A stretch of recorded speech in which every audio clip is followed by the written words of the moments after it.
Binge the full week ad-free over at patreon.com/inspireddisorder. What you manifest in your mind, you can bring to reality. The Painter and the Thief, a new documentary on Hulu. Documentary that I enjoyed. It is, I would say, a documentary about an artist and her muse. But it is a very interesting, very strange story. Which, you know, that's the best part of documentaries. It's like if you were to write this into a film, which who knows if they would. A lot of documentaries end up being films, but a lot of documentaries become them because the story they're telling is interesting, new, different. A lot of the things that most scripted films are not these days. So like I said, an artist and her muse, it is the setup for this documentary, for the story, is an artist out in Norway, Belgium. Forgive me for not having the correct country, but over in that area somewhere.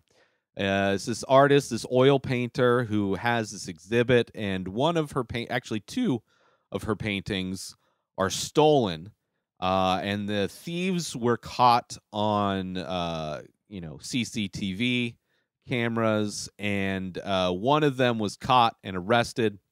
During the trial, the artist goes to this thief and starts a relationship, not a romantic relationship, but she has the desire, she has the pull, she has the inspiration to paint him, to use that thief as her subject.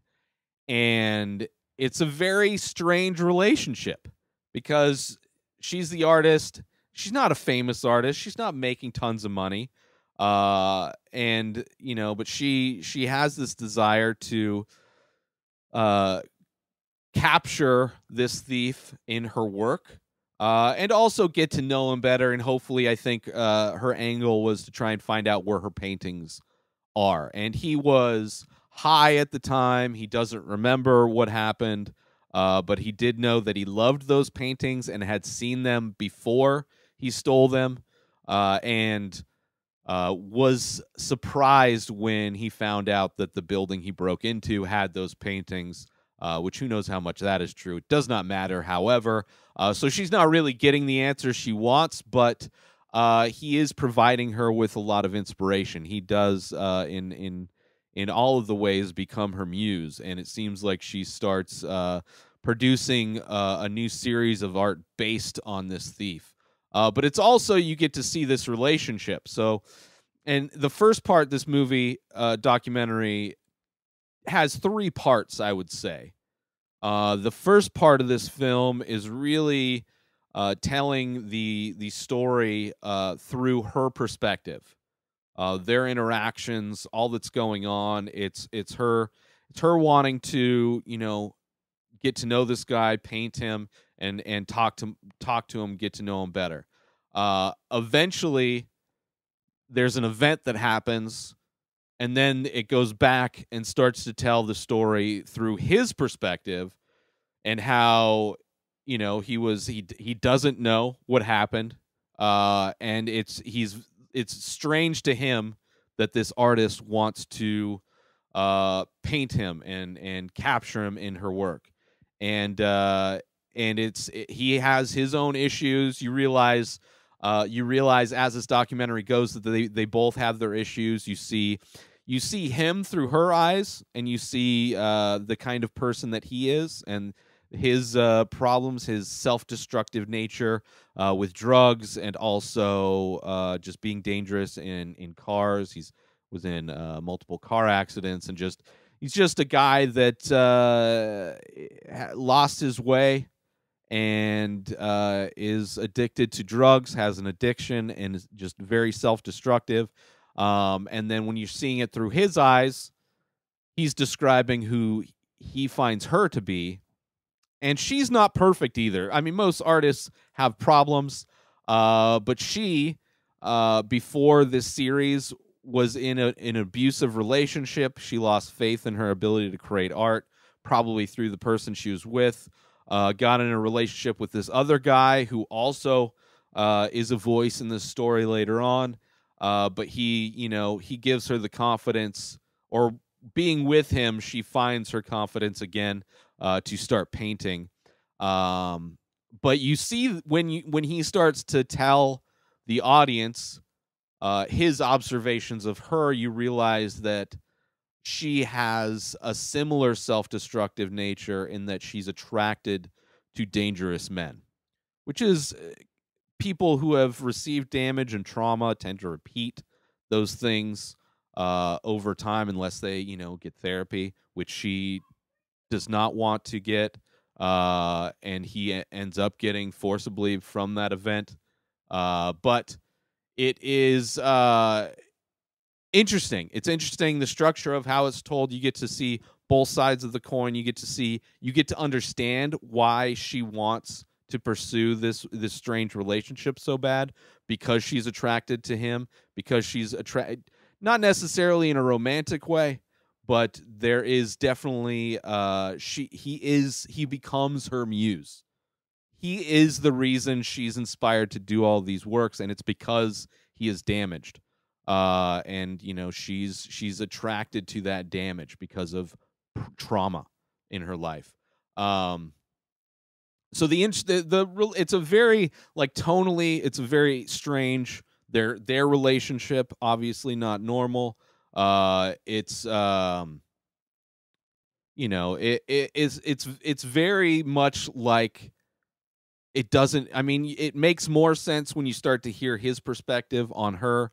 But it's not until her boyfriend, this is like after they've had, she's been working with, doing this series of work about this guy.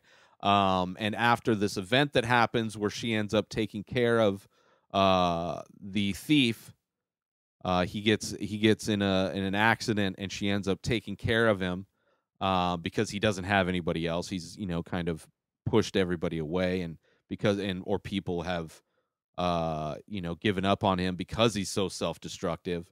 But because of her nature, she's there to take care of him, and her boyfriend is concerned because it's so weird. And it's not until her boyfriend shows up, like once he starts to speak and tell her what his concerns are, that I'm like, finally there is somebody in this documentary that I am on the same page with. Like, he is finally, there's a voice of reason.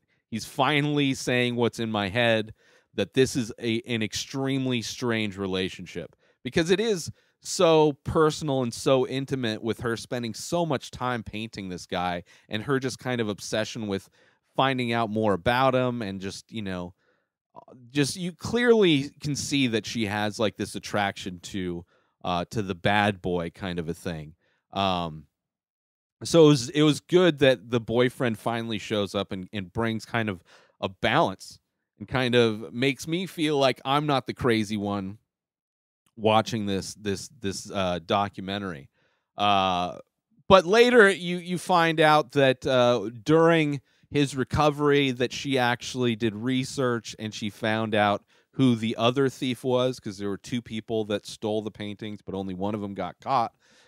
So you find out that I mean, I guess I don't want to. I guess it's too late. Spoilers. My bad. But it's kind of this thing where she ends up finding out more information, let's say, and it leads her down a little bit more of a situation. But while she's like, it's kind of this weird story where it tells her side, then his side, and then they kind of converge on this accident, and then you're seeing kind of where her story splits off, because he ends up going to jail. Well, first he has all the rehab because his body got destroyed in this car accident, barely survived. But then he also goes to prison, and in prison, where they are in Norway, or where, I apologize for not having the correct location. But prisons are much different in comparison to what we deal with in the United States, and they are very much more about rehab. The rooms look more like small little studio apartments. and they have therapy and they have jobs and they do things, and they're not treated like dangerous animals. So he ends up actually getting rehabilitated. So there's stories split off, and how it comes together. The very end scene of this film, some people were taken back by it, but I thought it made complete sense. I kind of figured that was how that painting was going to end up. And it makes sense that it is what it is, and it is really much a conclusion to what this entire film was about, in that it's about this extremely strange and unique relationship with an artist and her muse. And a really, really well told story, really interesting way of telling it, and I enjoyed it. So if you have Hulu, check it out. The Painter and the Thief. I mean, it's mostly in English, so you're not going to be. I mean, there is subtitles, but I enjoyed it so much. Painter and the Thief on Hulu. Check it out.